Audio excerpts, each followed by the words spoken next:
Big words. How you doing, everybody? Well, I'm sitting outside looking at nature and thinking about the simplicity of it. And it got me thinking about big words. Existentialism.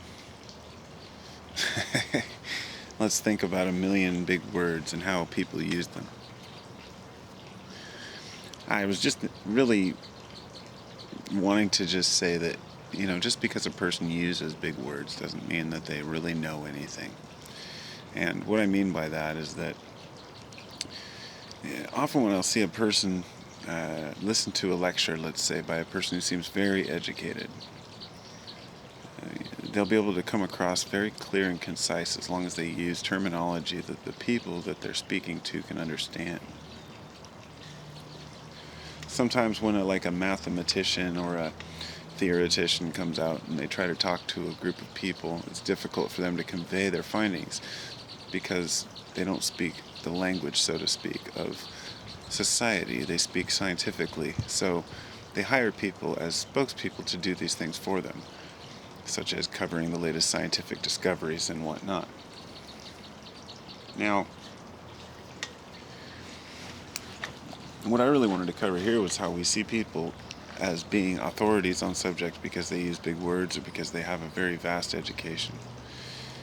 And I wanted to propose the idea that, on the contrary, the wisest people in society can exchange a glance and know what they mean. In other words, some of the people that I've met personally who are very, very smart, very educated, who have a very well-rounded vocabulary as far as, technical knowledge and understanding, don't seem to get it as far as hanging out, doing life, chilling with your friends, doing the normal thing. And I'm not saying by any means that people who are scientists can't hang out with people. That's not what I'm saying. I'm saying that the more in depth we go into a particular subject or idea, or the more complex our vocabulary becomes, let's say, the more we start talking in code and ideas, the less people in general are going to understand each other. And at a point we have to realize that we have to talk in a language people understand. I mean, I'm sure everyone out there has listened to a lecture sometime in their life, or somebody speaking and said, what the hell are they talking about? Because your mind is so wrapped around trying to put together what he means by the words that he's using that you're missing the actual message. And I guess I could use that as a metaphor for life in general, that often we get so wrapped up in understanding what everything is and means that we miss the message of just existing and being. Sitting outside and making a video and sipping a cup of coffee. Delicious coffee, mind you. Yum, yum. So we all like to pretend that we're authorities on particular subjects and ideas, and that's okay. Sometimes we are. Sometimes we know more than the average person about some particular idea, depending on the room you're in.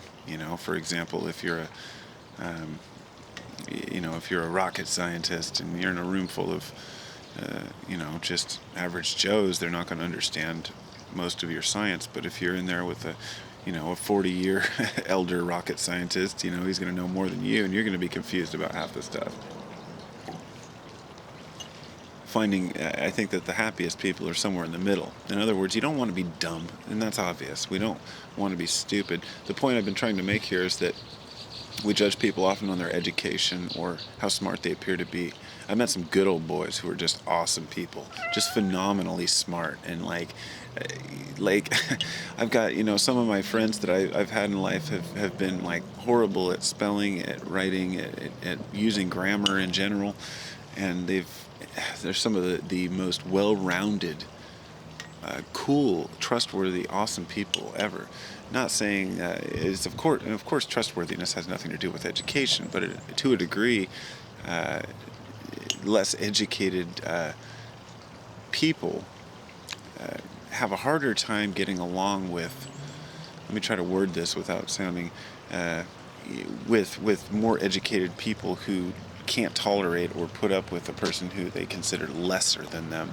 And this has been society's problem all along, is that when we become, quote, smart or into some, we think that we're above and beyond somebody else, when in reality they may have so much to teach us that we just don't get it. And I've learned that, and I know that, and that's why I choose to be kind of somewhere between being smart and being a good old boy. I never want to know too much, In other words, I still get dirty. I'm still a grungy, get out and go camping, roughhousing, laughing, party kind of guy.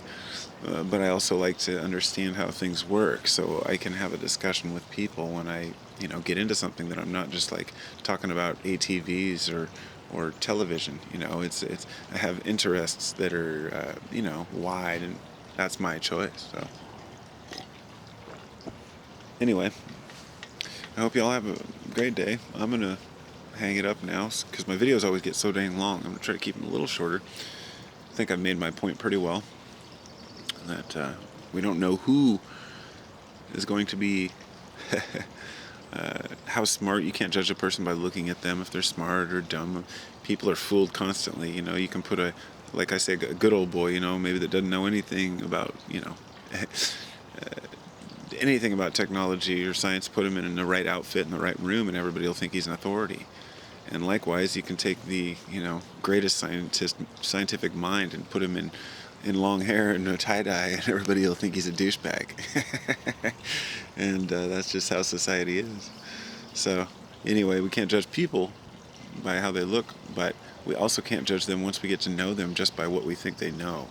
And sometimes it's better not to know. I hate to say that, but it's true.